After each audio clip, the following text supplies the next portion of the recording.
লোকসভা নির্বাচনকে সামনে রেখে জোরদার প্রচারে ব্যস্ত বিজেপি দল। এরই অঙ্গ হিসেবে রবিবার দিন সন্ধ্যায় কেটচৌমুহনীতে ৮ বরদোয়ালি ১৬ নম্বর ওয়ার্ডের উদ্যোগে এক জনসভার আয়োজন করা হয় পশ্চিম আসনে বিজেপির প্রার্থী প্রতিমা ভৌমিকের সমর্থনে। এতে উপস্থিত ছিলেন খোদ প্রতিমা ভৌমিক, সঙ্গে ছিলেন বিধায়ক আশিস সাহা, সুরজিৎ দত্ত ও রামপ্রসাদ পালরা। জনসভায় প্রতিমা ভৌমিক বলেন, ত্রিপুরা রাজ্যের মানুষ খুবই বিচক্ষণ, তারা সব কিছু বোঝে। তাই দীর্ঘ ২৫ বছরের বাম শাসনকে তারা বিগত ২ বছরেই ধূলিসাৎ করে প্রতিষ্ঠা করেছেন বিজেপি সরকারের। এই অনুভবটা মোদিজিও করলেন।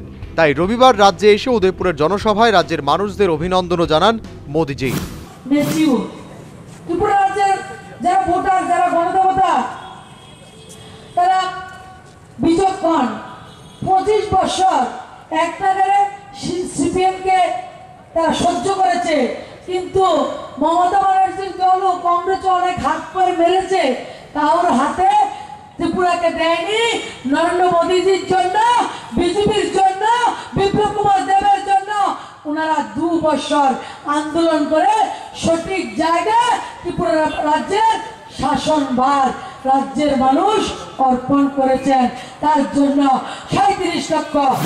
এখানেই শেষ নয়, প্রতিমা ভৌমিক আরও বলেন, সিপিআইএম চিৎকার করে মানুষকে বলেছিল রাজ্যে রেল নাকি তারা এনেছে। তবে এটাই ছিল ত্রিপুরা রাজ্যের মানুষের দুর্ভাগ্য, কেননা ৪০ বছর ধরে সিপিআইএম দল শুধু রেলকে ধাক্কাই মেরে গেল, রেল আর আনতে পারল না। তবে ২০১৪ সালে কেন্দ্রে মোদিজি আসার পরই যদি কোনো রাজ্যে রেলের মান খুব দ্রুত গতিতে হয়, সেটা হলো ত্রিপুরা রাজ্য। ৪০ বছর ধাক্কাইছে রেল আইছে।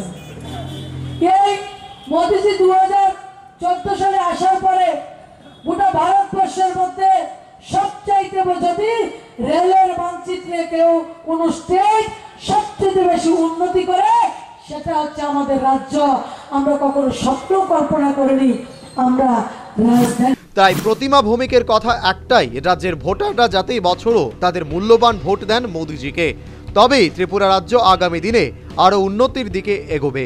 কেননা ত্রিপুরার মানুষের প্রতি নরেন্দ্র মোদীর আলাদা একটা সফট কর্নার রয়েছে, যেটার প্রমাণ রাজ্যবাসী পেয়েছেন।